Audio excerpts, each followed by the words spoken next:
Bonjour tout le monde, ici Scooby-Doo 1924. Je vais vous lire Manoir hanté à vendre de Roxane Malone. C'est parti. Alors, paru au livre de poche, un karma presque parfait. Manoir hanté à vendre, Roxane Malone de...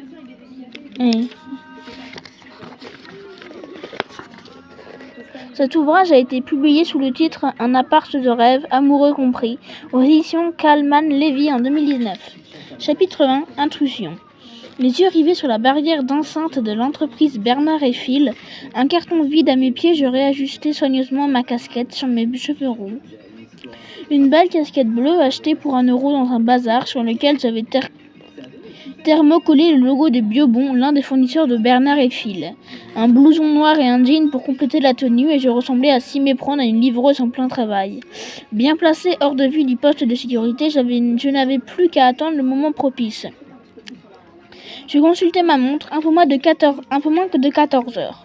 Plus que quelques minutes à patienter. Dans la fraîcheur de ce début d'après-midi d'avril, je respirais profondément. Cela ne pouvait pas rater. Sauf s'il se passait un truc énorme, genre tremblement de terre, mais la région parisienne n'était pas classée en zone sismique normalement. Si. Un camion déboucha enfin du coin de la rue. Il passa devant moi et ralentit devant la barrière. Dans la barrière de Bernard et Phil. Plus le temps de s'inquiéter des tremblements de terre. Go! Tandis que le conducteur ouvrait sa fenêtre pour parler avec le gardien dans le poste de sécurité, je ramassai mon carton et longeai le camion immobilisé par le côté droit. La barrière se leva pour laisser passer le véhicule. Le cœur battant, je me faufilai à l'intérieur et m'écartai rapidement pour ne pas me faire écraser les orteils. Derrière nous, la barrière se referma. Premier obstacle franchi. Je traversai la cour et je me dirigeais vers l'accueil avec le plus grand naturel. Quelques personnes fumaient devant l'entrée. J'adoptais une mine occupée, mais nul ne m'interpella. Et toujours pas de séisme à l'horizon. Ouf! Une jeune secrétaire aux grands yeux bleus sourit en me voyant approcher. J'inspirai à nouveau un grand coup. « Bonjour, dit-elle gentiment. »« Bonjour, madame, répondis-je en souriant à mon tour. J'ai un paquet pour Laure du Jardin au labo de contrôle qualité. » Je levai un peu mon carton pour le lui montrer. « Juste un instant, je l'appelle. »« Merci. » Elle attrapa son téléphone et composa un numéro. J'attendis le visage beaucoup plus serein que je ne l'étais réellement. Je n'avais eu aucune difficulté à trouver l'identité et le métier de cette Laure du Jardin. Grâce aux réseaux sociaux, mais serait-elle là? Me laisserait-on passer ou devrais-je baratiner pendant des heures? Laure, s'enquit la secrétaire, j'ai un colis de Biobon pour toi à l'accueil. Oui, d'accord. Elle raccrocha et leva ses grands yeux bleus vers moi. Vous pouvez le laisser ici, elle viendra le chercher. Zut, en avant pour le baratin. Ah, grimaçai, je me suis bien embêtée. Il faut que je livre tout de suite. Ce sont des produits chimiques dans de la carboglace. L'embarras envahit son regard. Oh, eh bien mais j'y vais si vous voulez. Je sais où c'est. Ça fait déjà plusieurs fois que je viens, je saurai retrouver mon chemin. Son visage s'éclaira. C'est vrai? Super. Attendez, je vous donne un badge. Ouf, je patientais, le temps qu'elle me prépare un badge visiteur. Votre nom, s'enquit-elle? Lola Martin, mon-tige. Ça s'écrit comme ça se prononce. Parfait, c'est noté. Tenez. J'attrapais le badge avec un sourire de remerciement et m'éloignai le long du couloir. Premier et deuxième obstacle franchi. Le troisième serait le plus compliqué. Je croisais une poignée de personnes qui ne m'accordèrent pas la moindre attention dans les couloirs. Je me retrouvais face à une porte blindée qui, selon mes informations, permettait d'accéder au laboratoire et au bureau de la direction. Vu le boîtier noir qui ornait le mur à côté, elle s'ouvrait avec un badge. Je testais celui que m'avait donné l'hôtesse d'accueil. Aucun résultat. Bien entendu, ça aurait été trop simple. J'étudiais mes autres options.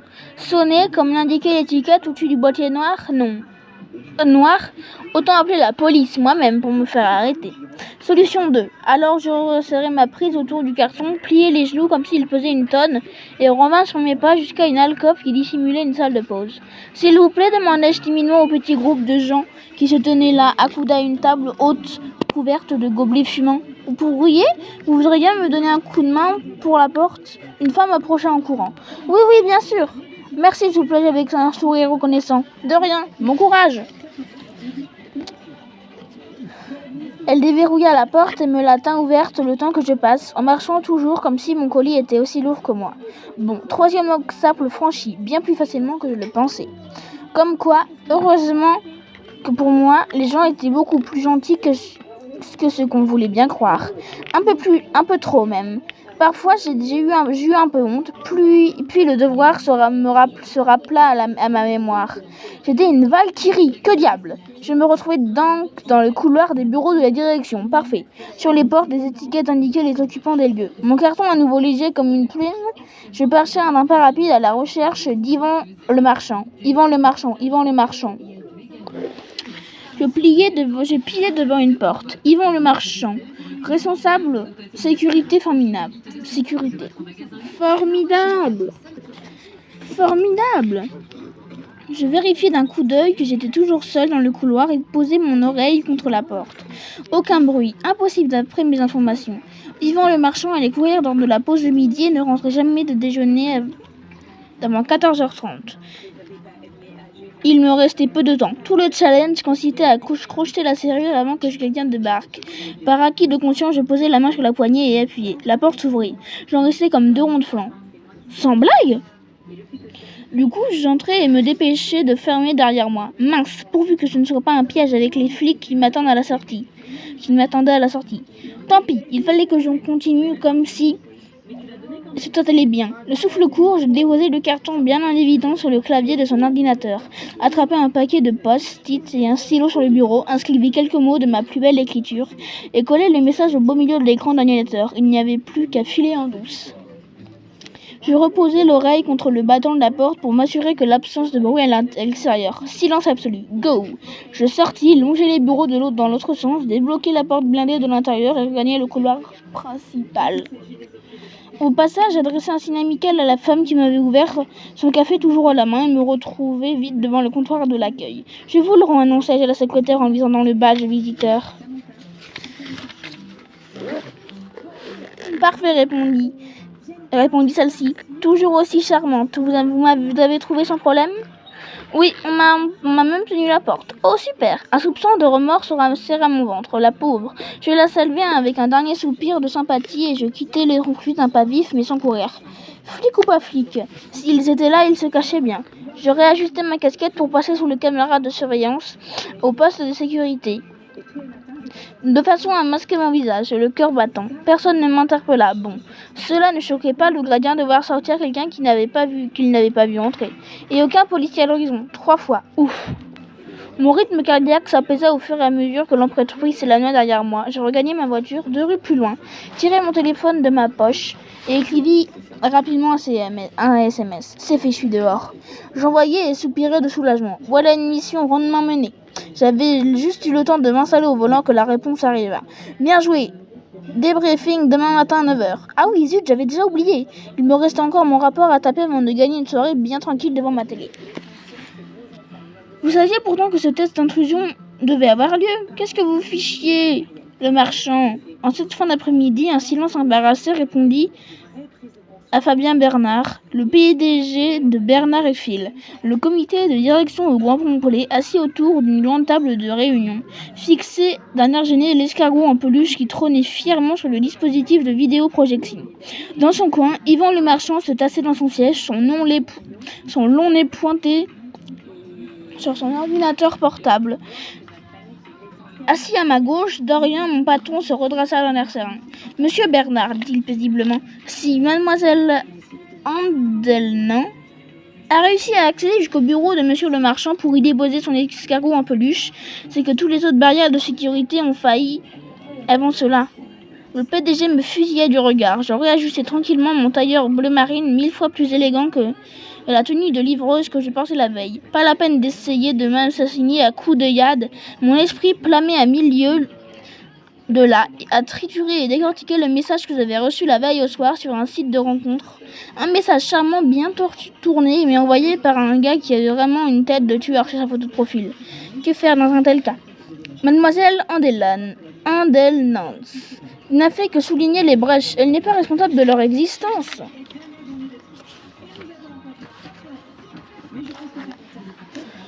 Rappela mon patron avec un sourire amusé. Ne la regardez pas comme ça. Mais en même temps, avait-on réellement la même tête que sur ces photos? Si j'en croyais ma propre photo d'identité, j'espérais bien que non. Oui, vous avez raison, grommela Fabien Bernard en reportant son attention sur Yvan le marchand. D'un autre côté, pour un site de rencontre, on était censé mettre une photo qui donnait envie. Si ce gars n'avait trouvé que ça pour se mettre en valeur, cela signifiait soit qu'il était pire en vrai, soit qu'il se fichait royalement d'eux. Une douleur à la cheville me ramenait brutalement à la réalité. « Mademoiselle Andelane, dit Dorian en me fixant avec insistance, si vous voulez bien nous exposer la façon dont vous avez contourné la sécurité de l'entreprise. » Brute! Et je ne pouvais même pas frotter ma cheville, tout le monde me regardait. « Bien entendu, monsieur Folklinger, répondis-je de ma voix la plus professionnelle en me redressant sur ma chaise. J'ai identifié 4 obstacles majeurs pour arriver jusqu'au bureau de monsieur le marchand. D'abord la barrière devant la poste de sécurité, puis l'accueil et sa secrétaire, la porte blindée qui protège les places stratégiques de l'entreprise et enfin les portes des bureaux elles-mêmes. Comme vous le savez, un accident ou une intrusion ne survit que si toutes les défenses font défaut en même temps. Ce qui a été le cas ici. Toute considération sur les photos de sites de rencontres envolées. J'ai expliqué la façon dont j'avais franchi les 4 obstacles pour déposer ma peluche à bon port, puis les recommandations pour les renforcer. Ajouter une caméra pour augmenter le champ des visions du gardien, réclamer les cartes d'identité des visiteurs, ne pas laisser un inconnu circuler seul même s'il prétendait connaître les lieux, fermer les portes à clé pendant les pauses déjeuner ou les réunions. Ce dernier conseil valut d'un nouveau coup d'œil furieux du PDG à ce pauvre Yvan le marchand. En bonne professionnelle, je ne réagis pas, mais je protestais intérieusement. La prochaine fois, j'irai coller mon post-it. Je suis venu jusqu'ici, n'oubliez pas de me rendre mon escargot. Gros bisous, Noël Andelans, sur l'écran du PDG. Dernier point, terminai-je, la véritable sécurité vient des employés eux-mêmes. Beaucoup de gens m'ont vu déambuler seul dans le couloir et personne ne m'a posé la moindre question. Pire, on m'a ouvert la porte sécurisée sans me demander pourquoi j'étais là. Si une porte s'ouvre avec un badge, quiconque n'en possédait pas n'a rien à faire de l'autre côté. En tout cas, pas sans être accompagné.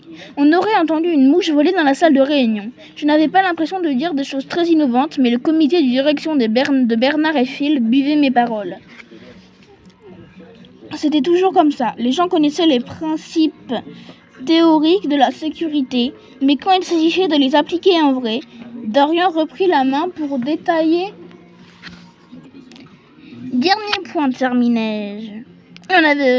Je n'avais pas l'impression de dire des choses très innovantes, mais le comité de direction de Bernard et Phil buvait mes paroles. C'était toujours comme ça. Les gens connaissaient les principes théoriques de la sécurité, mais quand il s'agissait de les appliquer en vrai, Dorian reprit la main pour détailler le contenu des formations proposées par notre entreprise avant d'achever notre présentation. En récapitulant le tout, mon esprit battait à nouveau la campagne. Les réunions de clôture de mission m'ennuyaient toujours profondément. Sur l'écran géant de la pièce, une lance flamboyante entrelaçait des lettres de notre cabinet. Kungir Conseil surmontait notre slogan. Tel Gungir, la lance d'Odin, nous transperçons le cœur de vos problèmes. Un poil kitsch à mon goût, mais il fallait bien se démarquer et le discours commercial de Dorian était rodé. Celui-ci avait monté son entreprise quelques années plus tôt, alors qu'il avait à peine 30 ans. Décidé à en faire un cabinet hyper efficace, il n'embauchait que très peu de consultants tirés sur les volets. Ces Valkyries, comme il nous appelait indifféremment, hommes ou femmes. Mais moi, ça m'allait bien d'être une Valkyrie. J'avais passé mes premières années de travail dans une société de conseil multinationale qui recrutait à tour de bras, semblable à une machine infernale qui plaçait ses équipes sans se soucier des compétences ou des projets de chacun. Tant que les clients payaient, j'avais donc enchaîné des missions ennuyeuses et ou à 1000 lieues de mon cœur de métier, perdant au fur et à mesure motivation, bonne humeur et toute forme d'intérêt pour le boulot. Me retrouver chez Gungir Conseil avait changé ma vie. Dorian m'avait fait comprendre pendant mon entretien d'embauche que mon diplôme d'ingénieur en chimie organique lui passait loin au-dessus de la tête. Il s'intéressait beaucoup plus à ma capacité de m'intégrer instantanément dans un environnement nouveau, à mon talent pour repérer les détails et à ma débrouillardise et en toute situation. Ce qu'il voulait, c'était une Valkyrie. J'avais signé. Et depuis, je m'éclatais comme une folle dans mon boulot. Enfin, sauf pendant les réunions de clôture de mission. Si nos clients décidaient de poursuivre avec nous, Adèle, la Valkyrie chargée des formations sécurité, prendrait le relais. Quant à moi, j'allais peut-être poser quelques jours de congé. Il me faudrait au moins ça pour décider si j'acceptais le café proposé par le gentil jeune homme à tête de psychopathe.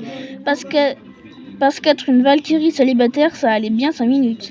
Des vacances, répéta Dorian, tandis que notre voiture s'engouffrait enfin dans les remous de la circulation parisienne, encore emportant malgré l'heure tardive. Maintenant, concentré sur ma conduite, j'acquiesçais. Oui, jusqu'à la fin de la semaine, ça irait. D'un coup d'œil, je vis sa grimace. Mauvais signe, ça. Je suis désolée, Noël. J'ai reçu une affaire ce matin et tu es le meilleur pour le job. Tu peux décaler d'une semaine ou deux?